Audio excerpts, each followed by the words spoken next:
안녕하세요. 한국심리교육원 성심리 전문가 김경미입니다. 오늘은 문득 기사를 보다가 여러분들한테 이 성상담을 할 때 유의할 점에 대해서 말씀을 드리고 싶어서 갑작스럽게 영상을 찍게 됐습니다. 여러분은 그루밍 성범죄라는 말을 많이 들어보셨을 거예요. 특히 상담에서의 그루밍 성범죄는 심각한 수준입니다. 내담자가 심리적인 상처와 스트레스를 갖고서 이것을 해결하고자 상담사를 찾아가게 되었을 때 상담사가 내담자를 위로하고 또 내담자가 상담사에게 의존하는 과정에서 어떤 성적인 말과 행동이 작용하는 것을 이야기하는 것입니다. 이것은 상담뿐만 아니라 일상에서 성적인 조언을 할 때도 동일하게 나타나는 현상이라고 할 수가 있습니다. 특히나 이 성범죄 피해를 입은 여성들이 이 자신의 외상 트라우마를 치료하기 위해서 성상담을 하면서 이 그루밍 성범죄가 발생하는 경우가 굉장히 많은데, 이렇게 2차적인 피해자가 다시 발생하는 것을 보면서 사람들은 그 가해자에게, 상담사인 가해자에게 인면수심이다 라고 비난을 하게 됩니다. 물론 지탄을 받을 정도로 이 가해자인 상담사가 전문적인 자질이 없는 경우가 있을 수도 있고요. 만약 직업적인 부분을 악용해서 자신이 그것을 의도적으로 악용한 것이라면 매우 심각한 심리장애인 상태이면서 범죄자라고도 할 수가 있습니다.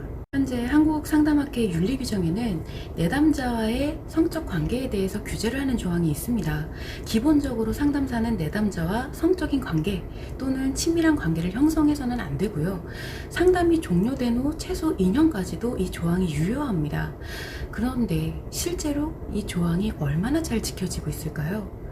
여러분들이 생각하시는 것 이상으로 상담사와 내담자가 이 상담을 통해서 친밀한 관계 또는 성적 관계가 형성되는 일은 굉장히 많이 있습니다.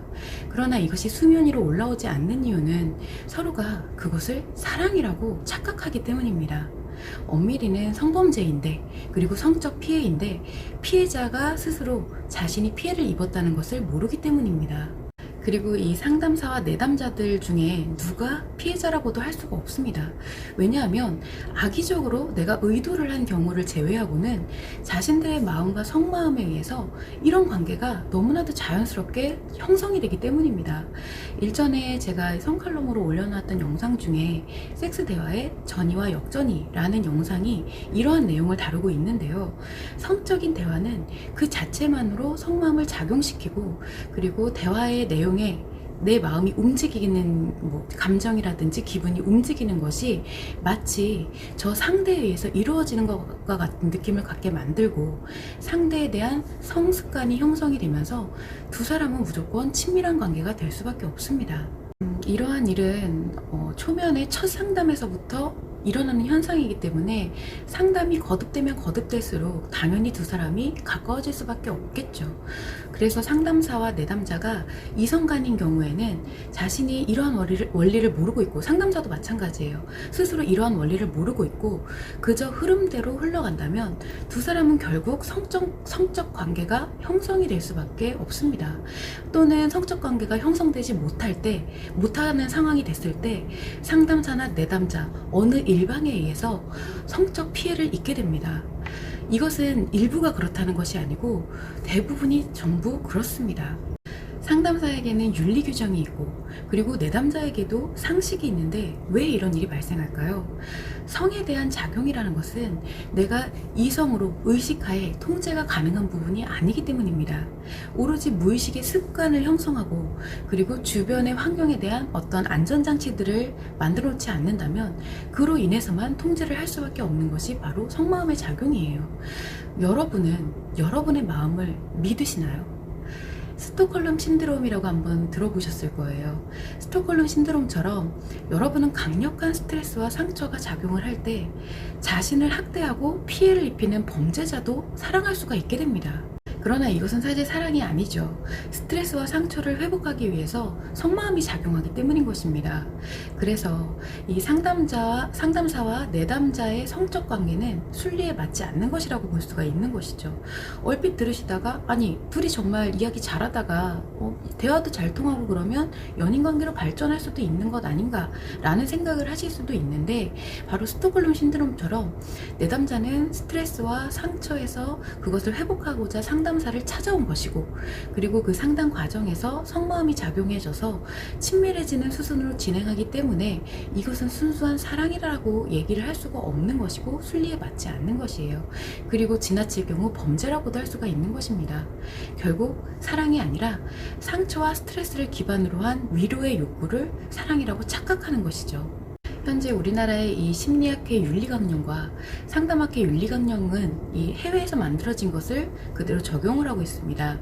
이미 오래전부터 심리상담에 의해서 이러한 문제가 발생한 것이 유구한 역사를 가지고 있다는 뜻입니다. 성상담은 주된 대화가 성에 대한 이야기이기 때문에 말할 것도 없고요. 일반적인 심리상담에서 라포 형성에 의해 상담사가 내담자를 위로하고 내담자가 또 그것에 의존을 하게 되면서 이렇게 똑같은 성적인 문제가 발생하기도 합니다. 자, 그래서 여러분이 만약에 성상담을 하시고자 한다면 가능하면 동성의 이 상담사를 찾아가는 것이 하나의 방법이 될 수가 있겠고요. 그 이전에 앞서서 무조건 성에 대한 대화를 나누게 되면 상담사뿐만 아니라 이성 간에는 모두 상대와 자신 모두에게 성마음이 작용을 할 수밖에 없다라는 것을 반드시 알아야 됩니다.